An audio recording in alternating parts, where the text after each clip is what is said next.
Hi friends, ಹೇಗಿದ್ದೀರಾ? ಚೆನ್ನಾಗಿದ್ದೀರಾ ಅಲ್ವಾ? ಮುಖ್ಯವಾಗಿ ಆರೋಗ್ಯವಾಗಿದ್ದೀರಾ ತಾನೆ? ಇವತ್ತು ನಿಮಗೋಸ್ಕರ ಒಂದು ಸ್ಪೆಷಲ್ ವಿಡಿಯೋನ ತೊಗೊಬಂದಿದ್ದೀನಿ. ಯಾವುದಪ್ಪ ವಿಷಯ ಅಂತ ಕೇಳ್ತಾ ಇದ್ದೀರಾ? ಖಂಡಿತ ನಿಮಗೆ ತುಂಬ ಯೂಸ್ ಆಗೋವಂಥ ವಿಡಿಯೋ, ತುಂಬ ಖುಷಿ ಕೊಡುವಂಥ ವಿಷಯ. ಏನಿರ್ಬೋದು ವಿಷಯ? ಕುತೂಹಲ ಇದೆಯಲ್ವಾ? ಎಸ್, ಮನಿ ಬಗ್ಗೆ ಇವತ್ತು ಮಾತಾಡಲಿಕ್ಕೆ ಬಂದಿದ್ದೇನೆ. ಸಾಕಷ್ಟು ಜನಕ್ಕೆ ದುಡ್ಡು, ಮನಿ, ಪೈಸೆ, ಡಬ್ಬು ಯಾರಿಗಿಷ್ಟ ಇಲ್ಲ ಹೇಳಿ? ಎಲ್ಲರಿಗೂ ಬೇಕಾಗಿರ್ತಕ್ಕಂಥ ವಸ್ತು ಅಂದರೆ ಅದು ದುಡ್ಡು. ಈ ದುಡ್ಡಿನ ವಿಷಯದಲ್ಲಿ ನಾವು ಸುಮಾರಷ್ಟು ಕ್ವಶನ್ ಮಾಡ್ಕೊತೀವಿ. ನಿಮಗೆ ಗೊತ್ತಾ, ತುಂಬ ಜನ ಶ್ರೀಮಂತರಾಗೇ ಯಾಕಿದ್ದೀರಾ ಅಂತ ಅನ್ನೋದಾದರೆ ಥಿಂಕ್ ಮಾಡಿ. ಅಥವಾ ಸಾಕಷ್ಟು ಜನ ಬಡವರು ಯಾಕೆ ಬಡವರಾಗೇ ಇದ್ದಾರೆ ಅಂತ ಥಿಂಕ್ ಮಾಡಿ. ಸುಮಾರಷ್ಟು ಜನ ಮಿಡಲ್ ಕ್ಲಾಸ್ ಅಂತ ಒಂದು ಕ್ಯಾಟಗರಿ ವೈಸ್ ತಗೊಳ್ಳೋದಾದರೆ ಅವರು ಹಾಗೂ ಇರಲ್ಲ, ತುಂಬ ರಿಚ್ ಆಗಿ, ಅಥವಾ ತುಂಬ ಬಡವರಾಗೂ ಇರೋದಿಲ್ಲ. ಮಿಡಲ್ ಕ್ಲಾಸ್ ತುಂಬ ಜನ ಈ ಒಂದು ಕಾನ್ಸೆಪ್ಟು ಬರೋದೇ ಆದರೆ ತುಂಬ ಜನ ಮಿಡಲ್ ಕ್ಲಾಸ್ ವಿಷಯದಲ್ಲಿ ಸ್ಟ್ರಗಲಿಂಗ್ ಮಾಡೋದೇ ಅವರು. ಆ್ಯಕ್ಚುಲಿ ಹೇಳ್ಬೇಕಂದ್ರೆ ತುಂಬ ಕಡು ಬಡವರನ್ನ ನೋಡಿ, ಅವ್ರು ಆರಾಮ್ಸೆ ಜೀವನ, ಅವ್ರು ಯಾವುದ್ರ ಬಗ್ಗೆ ಚಿಂತೆ ಮಾಡಿ, ಗೊತ್ತು ಊಟ ಸಿಗ್ತಾ ಊಟ ಮಾಡೋದ್ವಾ, ನಿಮ್ಮದೇ ನಿದ್ದೆ ಮಾಡ್ತಾರೆ. ತುಂಬ ರಿಚ್ ಶ್ರೀಮಂತರು ಅಷ್ಟೇ. ಸಾಕಷ್ಟು ಜನ ಅವರದ್ದೇ ಆದಂಥ ಕೆಲಸದಲ್ಲಿ, ಬಿಸ್ನೆಸ್ಸಲ್ಲಿ ಬ್ಯುಸಿ ಇರ್ತಾರೆ. ಸೊ ಅದೇ ಮಿಡಲ್ ಕ್ಲಾಸ್ ಲೈಫಿಗೆ ಬಂದರೆ ಸಾಕಷ್ಟು ಗೊಂದಲಗಳು, ಸಾಕಷ್ಟು ಕಷ್ಟಗಳು, ಸಾಲಗಳು, ಲೋನ್ಗಳು ಸಿಕ್ಕಾಬಟ್ಟೆ ಇರುತ್ತವೆ. ಸೊ ಅದರಿಂದ ನಾವು ಹೊರಗೆ ಬರ್ಲಿಕ್ಕೆ ಆಗೋದೇ ಇಲ್ಲ. ಥಿಂಕ್ ಮಾಡ್ತಾರೆ ಸುಮಾರು ಜನ, ಅವ್ರು ಬಿಡಪ್ಪ ಶ್ರೀಮಂತರು, ಅವ್ರಿಗೇನು ಕಮ್ಮಿ ಇದೆ. ಆದರೆ ನಾವು ಹಾಗಿಲ್ಲ, ನಾವು ತುಂಬ ಸ್ಟ್ರಗಲಿಂಗ್ ಮಾಡ್ತಾನೆ ಇರ್ತೀವಿ. ಕರೆಕ್ಟ್ ಅಲ್ವಾ? ಯೋಚನೆ ಮಾಡ್ತಾ ಇದ್ದೀರಲ್ವಾ? ಸೊ ಯಾರೆಲ್ಲ ಮಿಡಲ್ ಕ್ಲಾಸ್ ಲೈಫನ್ನು ಲೀಡ್ ಮಾಡ್ತಾ ಇದ್ದೀರಾ, ಖಂಡಿತ ಅವ್ರಿಗೆ ಇವತ್ತು ವಂಡರ್ಫುಲ್ಲಾಗಿ ಒಂದು ಟಿಪ್ಸ್ ಕೂಡ ಕೊಡ್ತೀನಿ. ಯಾವ ಥರ ನಮ್ಮ ಲೈಫನ್ನು ನಾವು ಬದಲಾವಣೆ ಮಾಡ್ಕೊಳ್ಳೋದು, ಯಾವ ಥರ ನಮ್ಮ ಜೀವನವನ್ನು ನಾವು ಚೇಂಜ್ ಮಾಡಿಕೊಂಡು ಖಂಡಿತ ನಾವು ರಿಚ್ ಆಗೋದಕ್ಕೂ ಕೂಡ 100% ಸಾಧ್ಯ ಇದೆ. ನಾವು ಪ್ರಯತ್ನ ಪಡಬೇಕಷ್ಟೆ. ಸೊ ಇವತ್ತಿನ ವಿಷಯ ಏನಪ್ಪ ಅಂತಂದರೆ, ಯಾಕೆ ನಾವು ಬಡವರಾಗೆ ಉಳಿದಿದ್ದೀವಿ, ಯಾಕೆ ನಾವು ಉನ್ನತ ಸ್ಥಾನಕ್ಕೆ ಹೋಗ್ಲಿಕ್ಕಾಗಲ್ಲ, ನಾವು ಯಾಕೆ ಶ್ರೀಮಂತರಾಗ್ಲಿಕ್ಕಾಗಲ್ಲ ಅನ್ನೋ ವಿಚಾರಕ್ಕೆ ಬರೋದೇ ಆದರೆ, ಇವಾಗ ನಾನು ಒಂದು 6 ವರ್ಷಕ್ಕೆ ಹೋಗೋಣ. ನಮ್ಮ ಜೀವನನೇ ಇಟ್ಕೊಳ್ಳೋಣ. ನಾವು ಒಂದು 6 ಇಯರ್ಸ್ ಅಂದರೆ ಒಂದು 1ನೇ ಕ್ಲಾಸ್ ಅಂತ ಇಟ್ಕೊಳ್ಳೋಣ, ಶಾಲೆಗೆ ಹೋಗ್ತೀವಿ. ಸೊ ಅಲ್ಲಿ ಈ ಮಿಡಲ್ ಕ್ಲಾಸ್ ಲೈಫ್ ಬಗ್ಗೆ ಹೇಳೋದಾದರೆ ನೋಡಿ, ಸ್ಕೂಲಲ್ಲಿ ಟೀಚರ್ ಏನು ಹೇಳ್ತಾರೆ, ನೀನು ಕಷ್ಟಪಟ್ಟು ಓದಬೇಕಪ್ಪ, ನೀನು ಕಷ್ಟಪಟ್ಟು ಓದಿದ್ರೆ ಒಂದು ಒಳ್ಳೆ ಕೆಲಸ ಸಿಗುತ್ತೆ. ನೀನು ಕಷ್ಟಪಟ್ಟು ಓದಬೇಕಮ್ಮ, ನೀನು ಕಷ್ಟಪಟ್ಟು ಓದಿದ್ರೆ ನಿಮ್ಮ ಅಪ್ಪ ಅಮ್ಮನಿಗೆ ಹೆಲ್ಪ್ ಆಗುತ್ತೆ, ಅಥವಾ ನೀನು ಯಾವುದಾದ್ರೂ ಒಂದು ಕಷ್ಟಪಟ್ಟು ಒಂದು ಕೆಲಸ ಸಿಗುತ್ತೆ, ಅಥವಾ ಕಷ್ಟಪಟ್ಟು ಏನಾದರೂ ಒಂದು ಮಾಡ್ಬೋದು. ಅದೇ ನಾವು ಫ್ಯಾಮಿಲಿಗೆ ಬಂದರೆ, ಸ್ಕೂಲಿಂದ ಮನೆಗೆ ಬರ್ತೀವಿ. ಮನೆಗೆ ಬಂದ ತಕ್ಷಣ ಅಲ್ಲಿ ನೋಡಿ, ತಾತ ಅಜ್ಜಿ ವಯಸ್ಸಾದವ್ರು ಇರ್ತಾರೆ, ದೊಡ್ಡವರು ಯಾರೇ ಆಗಿರ್ಬೋದು. ನೀನು ಕಷ್ಟಪಟ್ಟು ಓದಪ್ಪ, ನೋಡು ನಿಮ್ಮ ತಂದೆ ತುಂಬ ಕಷ್ಟಪಡ್ತಾರೆ, ನಿಮ್ಮ ತಾಯಿ ತುಂಬ ಕಷ್ಟಪಡ್ತಾರೆ, ನೀನು ಅಷ್ಟೇ ತುಂಬ ಕಷ್ಟಪಟ್ಟು ಓದು, ಒಂದು ಕೆಲಸ ಸಿಗತ್ತೆ, ನೀನು ಕಷ್ಟಪಟ್ಟು ಓದು, ನೀನು ಕಷ್ಟಪಡು. ಇದನ್ನೇ ಕೇಳ್ತಾ ಇರ್ತೀವಿ ಮಿಡಲ್ ಕ್ಲಾಸ್ ಜೀವನದಲ್ಲಿ ಅಲ್ವಾ? ಸೊ ಈ ಕಷ್ಟ ಅನ್ನೋ ಪದ ನಾವು ಚಿಕ್ಕ ವಯಸ್ಸಲ್ಲೇ, ಅಂದರೆ 6 ವರ್ಷದಿಂದ ನಾವು ಸ್ಕೂಲಿಗೆ ಹೋಗೋವಾಗಲೇ ಅದು ಥಾಟನ್ನು ಮೈಂಡಲ್ಲಿ ಹಾಕ್ಬಿಟ್ಟಿರ್ತೀವಿ. ಸಬ್ಕಾನ್ಷಿಯಸ್ ಮೈಂಡಲ್ಲಿ ಅದು ವರ್ಕ್ ಆಗ್ತಾ ಇರುತ್ತೆ, ರಿಕಾಲ್. ಈ 6 ವರ್ಷ ಇರೋವಾಗ ನಾವು ಯಾವಾಗ ಕಷ್ಟ ಅಂತ ಒಂದು ವರ್ಡನ್ನು ನಾವು ಪೇರೆಂಟ್ಸಿಂದ ಅಥವಾ ರಿಲೇಷನ್ನಿಂದ ಅಥವಾ ಸ್ಕೂಲಲ್ಲಿ ಎಲ್ಲಿಂದನೋ ಅದು ರೀಕಾಲ್ ಆಗಿ ಅದು ಸಬ್ಕಾನ್ಷಿಯಸ್ ಮೈಂಡಲ್ಲಿ ಕೂತ್ಬಿಟ್ಟಿರುತ್ತೆ. ಸೊ ಆವಾಗ ಏನಾಗುತ್ತೆ, ಅದು ನಾವು ಇಷ್ಟು ವರ್ಷ ಇಷ್ಟು ದೊಡ್ಡವರಾಗಿರ್ತೀವಿ, ಬೆಳೆದು ಏನಾದರೂ ವರ್ಕ್ ಮಾಡ್ತಾ ಇರ್ತೀವಿ ಅಥವಾ ಬಿಸ್ನೆಸ್ ಮಾಡ್ತಾ ಇರ್ತೀವಿ, ಆದರೂ ಕೂಡ ಆ ಕಷ್ಟ ಅನ್ನೋದು ಹೋಗೇ ಇರಲ್ಲ. ನಾನು ಕಷ್ಟಪಟ್ಟು ದುಡಿಬೇಕಪ್ಪ, ಕಷ್ಟಪಟ್ಟು ಸ್ಯಾಲ್ರಿ ತೊಗೋಬೇಕು. ಕರೆಕ್ಟ್ ಅಲ್ವಾ? ನೀವು ಅಂದ್ಕೊತಾ ಇರೋದು ಕರೆಕ್ಟೇ, ಇಲ್ಲ ಅಂತ ನಾನು ಹೇಳಲ್ಲ, ಇದು ನನಗೂ ಕೂಡ ಅನುಭವ ಆಗಿದೆ. ಸೊ ಹಾಗಾಗಿ ನಾನು ನಿಮ್ಮ ಹತ್ರ ಇದನ್ನು ಶೇರ್ ಮಾಡ್ತಾ ಇದ್ದೀನಿ.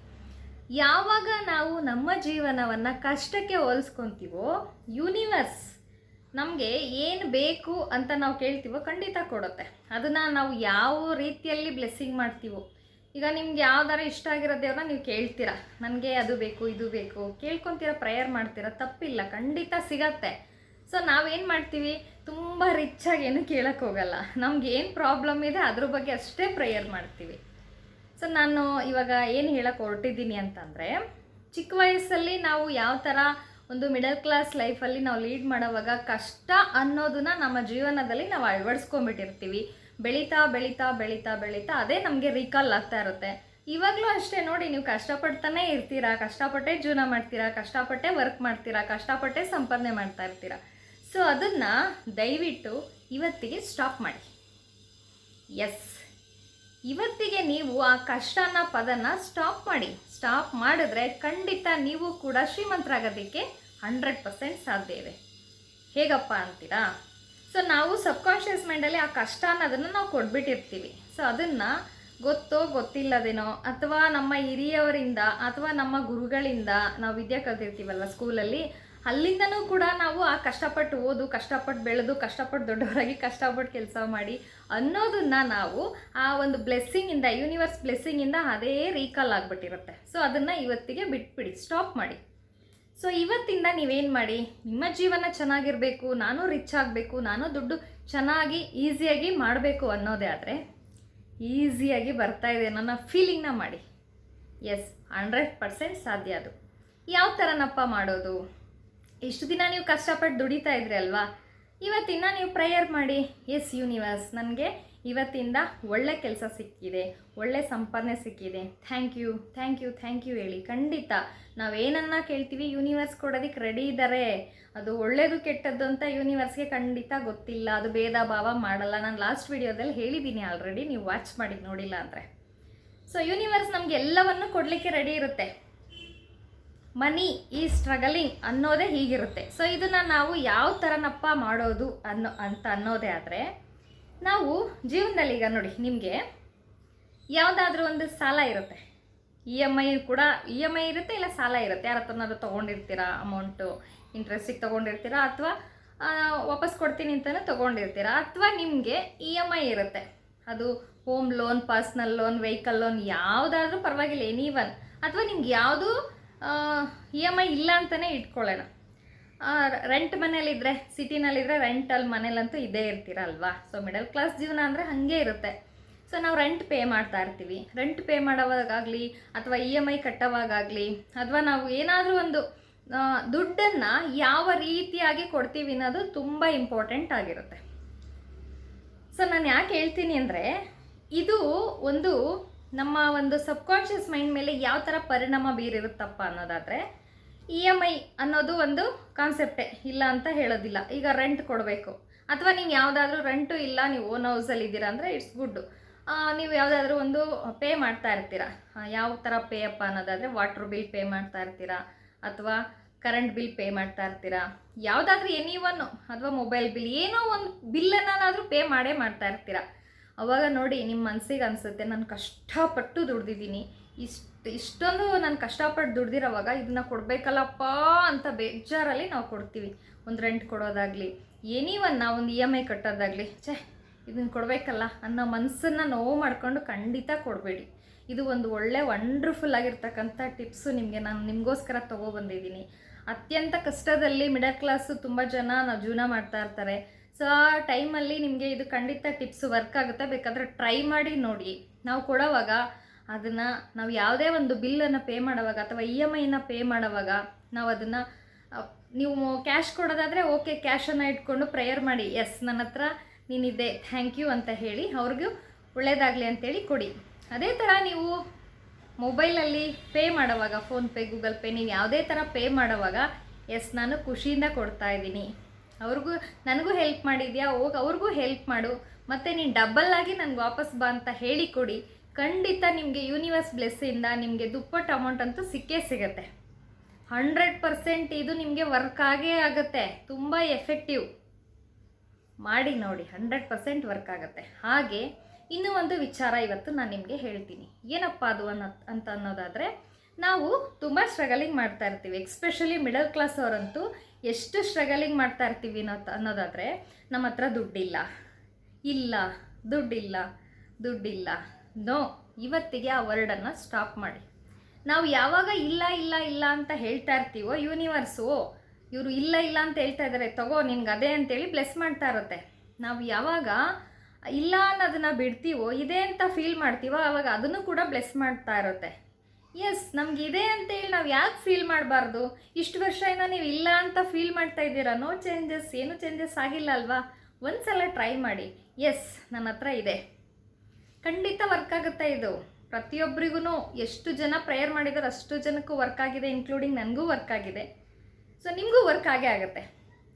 ಇದು ಒಂದು ತುಂಬ ಪವರ್ಫುಲ್ ರೆಮಿಡಿ ಅಂತಲೇ ಹೇಳ್ಬೋದು, ಆದರೆ ಅಷ್ಟೇ ಎಫೆಕ್ಟಿವ್ ಆಗಿ ವರ್ಕ್ ಆಗುತ್ತೆ. ಸೊ ನೀವು ಅದನ್ನು ಒಂದಿನ ಮಾಡಿ ಇದು ವರ್ಕ್ ಆಗಿಲ್ಲ ಅಂತಂದರೆ ಖಂಡಿತ ವರ್ಕ್ ಆಗಲ್ಲ. ಮಾಡ್ತಾ ಮಾಡ್ತಾ ಮಾಡ್ತಾ ಮಾಡ್ತಾ ವರ್ಕ್ ಆಗುತ್ತೆ, ಚೇಂಜಸ್ ಅಂತೂ ಖಂಡಿತ ಆಗುತ್ತೆ. ಸೊ ನಮಗಿದು ಫ್ರೀಯಾಗಿ ಕೊಡ್ತಾ ಇರ್ತಕ್ಕಂಥದ್ದಲ್ವಾ, ಪ್ರಕೃತಿ ನಮಗೆಲ್ಲವನ್ನು ಫ್ರೀಯಾಗೆ ಕೊಡ್ತಾ ಇದೆ. ನಾವು ಯಾಕೆ ಅದನ್ನು ಪ್ರೇಯರ್ ಮಾಡಿ ಎಸ್ ನಮಗಿದು ಒಳ್ಳೇದಾಗ್ತಾ ಇದೆ, ಎಸ್ ನಾನು ಚೆನ್ನಾಗಿ ಆಗ್ತಾಯಿದ್ದೀನಿ, ನಾನು ರಿಚ್ ಆಗ್ತಾಯಿದ್ದೀನಿ, ನನಗೆ ದುಡ್ಡು ಬರ್ತಾ ಇದೆ, ಈ ಪ್ರೇಯರ್ ಮಾಡೋದಕ್ಕೆ ನಾವು ಯಾರಿಗೇನು ದುಡ್ಡು ಕೊಡ್ತಾ ಇಲ್ಲ ಅಲ್ವಾ? ಫ್ರೀಯಾಗಿ ಕೇಳೋದಕ್ಕೆ ನಮಗೆ ಪ್ರಕೃತಿ ಎಲ್ಲವನ್ನು ಕೊಟ್ಟಿದೆ ಆಲ್ರೆಡಿ. ಆದರೆ ನಾವು ಪ್ರಕೃತಿಗೆ ಏನು ಕೊಡ್ತಾ ಇದ್ದೀವಿ ಅಲ್ವಾ? ಸೊ ಮಿಡಲ್ ಕ್ಲಾಸ್ ಜೀವನದಲ್ಲಿ ನಾನು ಯಾಕೆ ಇವತ್ತು ಈ ವಿಡಿಯೋ ಮಾಡಿದೆ ಅಂದರೆ, ತುಂಬ ಜನ, ಸಾಕಷ್ಟು ಜನ ಸ್ಟ್ರಗಲಿಂಗ್ ಮಾಡ್ತಾ ಇರ್ತಾರೆ. ಅವ್ರಿಗೆ ಏನು ಮಾಡಬೇಕು ಅಂತಲೇ ಗೊತ್ತಾಗ್ತಾ ಇರಲ್ಲ. ಎಷ್ಟೋ ಜನ ಬೇರೆಯವ್ರ ಹತ್ರ ಹೋಗಿ ಸಜೆಷನ್ ಕೇಳ್ತಾರೆ, ಆದರೆ ಅವ್ರಿಗದು ತುಂಬ ಜನ ಗೊತ್ತೂ ಆಗಿರೋದಿಲ್ಲ. ಸಾಕಷ್ಟು ಜನ ವರ್ಕ್ ಮಾಡ್ಕೊತಾ ಇರ್ತಾರೆ, ಸೊ ಆದ್ರೂ ಇನ್ನೂ ಸಾಕಷ್ಟು ಜನಕ್ಕೆ ಗೊತ್ತಾಗ್ತಾ ಇರಲ್ಲ. ಇಂಥ ವರ್ಕ್ ಆಗದಿರೋ ಜನಕ್ಕೆ ಯೂಸ್ ಆಗಲಿ ಅಂತಲೇ ನಾನು ಈ ವಿಡಿಯೋನ ಮಾಡಿ ಹಾಕ್ತಾ ಇದ್ದೀನಿ. ತುಂಬ ಜನ ಸಾಕಷ್ಟು ಸ್ಟ್ರಗಲಿಂಗ್ ಮಾಡ್ತಾ ಇರ್ತೀರ, ಖಂಡಿತ ಇದು ನಿಮಗೆ ವರ್ಕ್ ಆಗುತ್ತೆ. ಮಾಡಿ ಸಕ್ಸಸ್ಫುಲ್ 100% ಆಗ್ತೀರಾ. ದಿನೇ ದಿನೇ ನೀವು ಚೇಂಜ್ ಆಗ್ತಾ ಇರ್ತೀರ. ಯಾವಾಗ ನೀವು ಪಾಸಿಟಿವ್ ಥಾಟ್ಸ್ನ ಕೊಡ್ತಿರೋ ಸಬ್ಕಾನ್ಷಿಯಸ್ ಮೈಂಡಿಗೆ, ಆ ಕ್ಷಣದಿಂದ ವರ್ಕ್ ಆಗುತ್ತೆ. ಅದೇ ಥರ ಅದು ನಿಮ್ಮ ನೆಗೆಟಿವ್ಗೂ ಕರ್ಕೊಂಡೋಗುತ್ತೆ, ಬೇಡ ನಂಬೇಡ ಅಂತ. ಯಾಕಂದರೆ ನಮ್ಮ ಒಂದು ಸಬ್ಕಾನ್ಷಿಯಸ್ ಮೈಂಡ್ ಏನು ಸಾಮಾನ್ಯದಂತ ತಿಳ್ಕೊಬೇಡಿ. ಅದು ಯಾವಾಗೂ ರೆಸ್ಟು, ಮೋಸ ಮಾಡೋದು, ಅಥವಾ ಅದು ಬೇರೆ ಏನಾದ್ರೂ ದುಶ್ಚಟಗಳಿಗೆ ಕರ್ಕೊಂಡೋಗೋಂಥ ಐಡಿಯಾಸ್ಗಳನ್ನೂ ಜಾಸ್ತಿ ಕೊಡ್ತಾ ಇರುತ್ತೆ. ಸೊ ಲಾಸ್ಟ್ ವಿಡಿಯೋದಲ್ಲಿ ನಾನು ಕಾನ್ಷಿಯಸ್ ಮೈಂಡ್, ಸಬ್ಕಾನ್ಷಿಯಸ್ ಮೈಂಡ್ ಬಗ್ಗೆ ವಿಡಿಯೋ ಕೂಡ ಮಾಡಿ ಹಾಕಿದ್ದೀನಿ, ನೋಡಿ ಒಂದು ಸಲ. ಕಾನ್ಷಿಯಸ್ ಮೈಂಡಿಂದ ನಮಗೆ ಏನೆಲ್ಲ ಪಾಸಿಟಿವ್ ಥಾಟ್ಸ್ ಬರುತ್ತೋ ಅದನ್ನು ನಾವು ಯಾವಾಗ ವರ್ಕ್ ಮಾಡೋಕ್ಕೆ ಸ್ಟಾರ್ಟ್ ಮಾಡ್ತೀವೋ, ನಮಗೆ ಬ್ಲೆಸ್ಸಿಂಗ್ ನಾವೇನು ಕೇಳ್ತೀವಿ ಅದು 100% ಸಿಗ್ತಾ ಹೋಗುತ್ತೆ. ಅದೇ ಥರ ನಾವು ನೆಗೆಟಿವ್ ಮೈಂಡನ್ನು ನಾವೇನು ಯೂಸ್ ಮಾಡ್ತೀವೋ ನೆಗೆಟಿವ್ ಆಗಿ ವರ್ಕ್ ಮಾಡ್ತಾ ಹೋಗುತ್ತೆ. ನಾನು ಆವಾಗಲೇ ಹೇಳಿದ್ನಲ್ವ, ಯೂನಿವರ್ಸ್ ನಮಗೆಲ್ಲವನ್ನು ಕೊಡಲಿಕ್ಕೆ ರೆಡಿಯಾಗಿರುತ್ತೆ, ಆದರೆ ನಾವು ರಿಸೀವ್ ಮಾಡ್ಕೋಬೇಕಷ್ಟೆ. ಕೇಳಿ, ನಿಮಗೆ ಮನೆ ಬೇಕಾ, ಕಾರ್ ಬೇಕಾ, ಅಥವಾ ದುಡ್ಡು ಬೇಕಾ? ಖಂಡಿತ ಕೊಡೋಕ್ಕೆ ರೆಡಿಯಾಗಿರುತ್ತೆ. ನೀವು ಟೆಂಪಲ್ಗೆ ಹೋಗ್ಬಿಟ್ಟು, ಭಗವಂತ ನನಗೆ ಇವತ್ತು ಇಷ್ಟು ಸಾಲ ಇದೆ, ದಯವಿಟ್ಟು ನನಗೆ ಒಂದು 50,000 ರೂಪಾಯಿ ದುಡ್ಡು ಸಿಗಂಗೆ ಮಾಡಪ್ಪ. ಅಥವಾ ಭಗವಂತ ನನಗೆ ಇವತ್ತು ಒಂದು ಗಾಡಿ ಬೇಕಾಗಿದೆ, ನನ್ನ ಗಾಡಿ ಸಿಕ್ಬಿಟ್ರೆ ಸಾಕಪ್ಪ, ನನ್ನ ಜೀವನದಲ್ಲಿ ಕಷ್ಟಪಟ್ಟು ದುಡಿತೀನಿ ಅಂತ ಹೇಳಿ ದೇವ್ರ ಹತ್ರ ಕೇಳ್ತೀರಾ? ದಯವಿಟ್ಟು ಬೇಡ. ಯಾಕೆ ನಾನು ಈ ಮಾತು ಹೇಳ್ತಾ ಇದ್ದೀನಿ ಅನ್ನೋದಾದರೆ, ನೀವು ಇಷ್ಟು ವರ್ಷದಿಂದ ಪ್ರೇಯರ್ ಮಾಡಿದ್ದೀರಲ್ವಾ? ಸೊ ಯಾವಾಗ ನಾವು ಹಾರ್ಡ್ ವರ್ಕ್ ಮಾಡಿ ಕಷ್ಟ ಅನ್ನೋದನ್ನ ನಾವು ರಿಕಾಲ್ ಮಾಡ್ತಾ ಇರ್ತೀವೋ, ಆವಾಗ ಅದು ನೆಗೆಟಿವ್ ಥಾಟ್ಸೇ ಓಡ್ತಾ ಇರುತ್ತೆ. ಸೊ ಅದು ಯೂನಿವರ್ಸ್ ಕೂಡ ನಮ್ಗೆ ಅದೇ ಬ್ಲೆಸ್ ಮಾಡ್ತಾ ಇರುತ್ತೆ. ಇವ್ರು ಕೇಳಿರೋದು ಇಷ್ಟೇ ಅಲ್ವಾ, ಒಂದು ಗಾಡಿ ತಾನೇ ಕೊಡೋಣ.